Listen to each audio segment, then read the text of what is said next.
नमस्कार, दिल्ली दर्पण टीवी देख रहे हैं आप। मैं हूं आपके साथ पुनीत गुप्ता और अब वक्त हो चला है दिल्ली एनसीआर की 10 बड़ी खबरों का।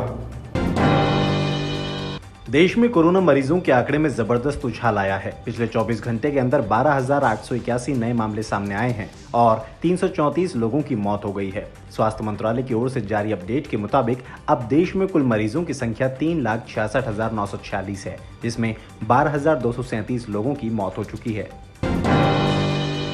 दिल्ली में कोरोना वायरस के संक्रमण से बुधवार को 2,414 नए मामले सामने आए हैं। इसके बाद कोरोना वायरस के कुल संक्रमित व्यक्तियों की संख्या 47,102 हो गई है। बीते 24 घंटे में कोरोना वायरस से दिल्ली में 67 व्यक्तियों की मौत हुई है। राष्ट्रीय राजधानी में कोरोना के कुल 1,904 व्यक्तियों की मौत हो चुकी है। दिल्ली के रोहिणी कोर्ट में जबरदस्त आग लग गई है। बताया जा रहा है कि आग तीसरी मंजिल पर स्थित कोर्ट नंबर 315 में लगी थी।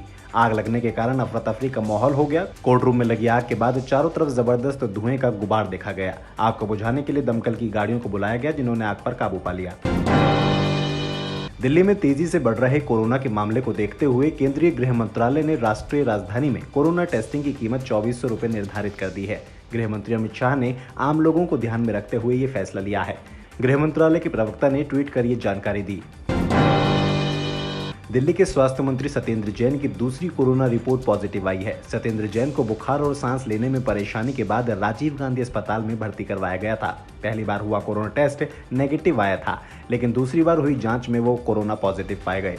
सत्येंद्र जैन रविवार को केंद्रीय गृह मंत्री अमित शाह के साथ हुई मीटिंग में भी मौजूद थे।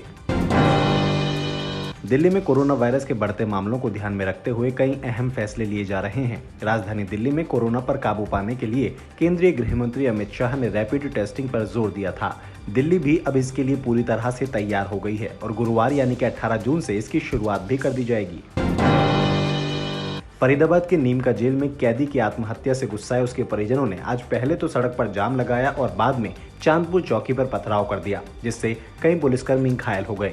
मृतक के परिजनों का आरोप है कि पुलिस ने बेवजह युवक को गिरफ्तार किया था और उसे टॉर्चर किया, जिसकी वजह से युवक ने आत्महत्या कर ली।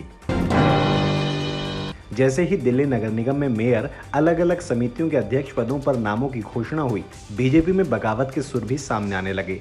नॉर्थ दिल्ली नगर निगम के नेता सदन और इससे पहले स्टैंडिंग कमेटी चेयरमैन रह चुके तिलक राज कटारिया ने जैसे ही नगर निगम में मेयर पद के अध्यक्ष की घोषणा हुई, उन्होंने अपने पद से इस्तीफा दे दिया।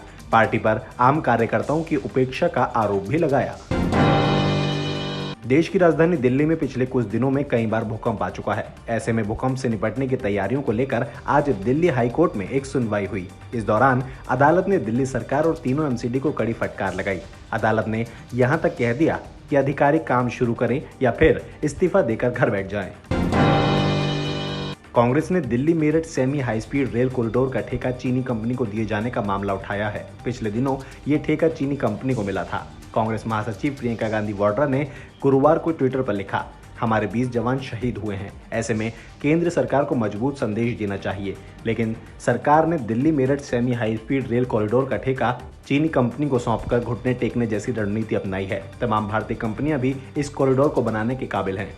दिल्ली एनसीआर की बाकी तमाम खबरों के लिए आप देखते रहिए दिल्ली दर्पण टीवी।